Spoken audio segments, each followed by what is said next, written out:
వైసీపీలో ఇన్ఛార్జీల మార్పు ప్రభావం బాగానే పడింది. సిట్టింగుల్లో ఆందోళన ఆశావాహుల్లో ఆశలు రేకెత్తించేలా చేసింది. ఈ క్రమంలో బాపట్ల జిల్లా రేపల్లెలో వైసీపీలో ముస్సలం ప్రారంభమైంది. రేపల్లెలో ఇన్ఛార్జీల మార్పుతో ఆగ్రహించిన మోపిదేవి వెంకటరమణ సామాజిక మత్స్యకార సంఘాల ఇన్ఛార్జిగా తమ నాయకుడినే కేటాయించాలని డిమాండ్ చేశారు. లేకుంటే రాష్ట్ర వ్యాప్తంగా పలు జిల్లాల్లో మత్స్యకారులకు చెందిన 14 ఉపకులాలతో కలిసి ఉద్యమాన్ని లేవనెత్తుతామని హెచ్చరించారు. రాజకీయ ప్రాధాన్యత కల్పించాలి. రాజకీయ ప్రాధాన్యత కల్పించాలి.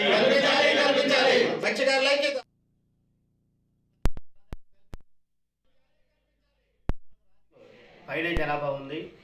సుమారుగా 40-50 నియోజకవర్గాల్ని ప్రత్యక్షంగా పరోక్షంగా రాజకీయంగా కూడా శాసించగలిగే సత్తా ఉన్నది సాంప్రదాయ మత్స్యకార కులాలు. అటువంటి సాంప్రదాయ మత్స్యకార కులాలకి రాజకీయంగా తీవ్రమైన అన్యాయం జరుగుతుంది. ఎన్నో నియోజకవర్గాల్లో గెలవగలిగిన సత్తా ఉన్నా కూడా ఏదో అరాకొర 2-3 సీట్లలో శాసనసభ టికెట్లు ఇచ్చి మా అభివృద్ధికి విఘాతం కలిగిస్తున్నాయి. రాజకీయ పార్టీలకి మేము ఒకటే డిమాండ్ చేస్తున్నాము.